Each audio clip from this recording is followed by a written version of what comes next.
on top of that, the great self-sacrifice when you see someone come to him when his father died. Imagine when your father's died and someone comes up to you from Syria. He sees you. He says, what's your name? He says, Hussein. Son of who? He says, son of Ali ibn Abi Talib. He said, may Allah curse you and curse your father Ali. If someone talked like that to you, how would you reply back to him? May Allah curse you and your father. The guy's name was Asam ibn Mustalaq. Imam said, is the wind of this area hurting you? Or maybe you've had a disagreement with your wife. Is there a shelter for you to stay in? Or has no one provided you with clothing? Please come and stay in my house if you are a stranger in this area. Wallah, that person began to cry. He said, Aba Abdullah, I cursed your father in front of you.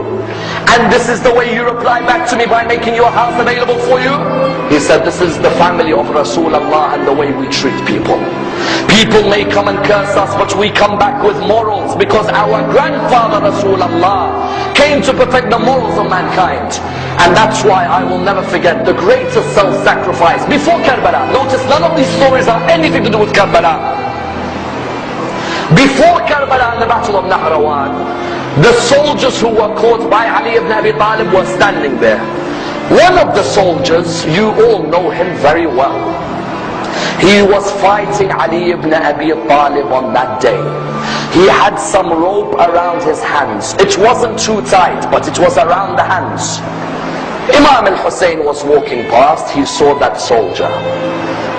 And the soldier looked at him and said, Hussein, I beg you, please remove this rope from around my hand, because the rope is causing nervousness in me. Remove it. And I'm asking you. Imam al-Hussein went back to his father. He said, oh my father, I'd like a favor from you. He said, what is it? He said, this person over there, do you see him? He said, yes, I see him. He said, he says to me, the rope is tight around his hand, even though you will never put a tight rope, but it seems to have been hurting him. And he asked me to remove it. Oh my father, do you allow me?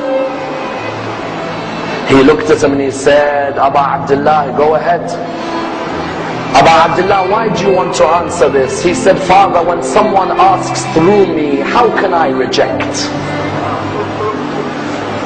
I don't want the person to be embarrassed.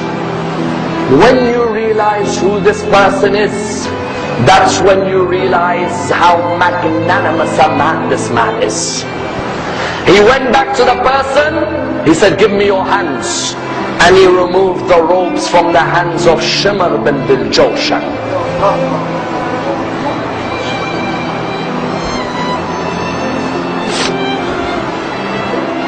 Tell me, which mercy did he show to you when he sat on your chest on the afternoon in Karbala?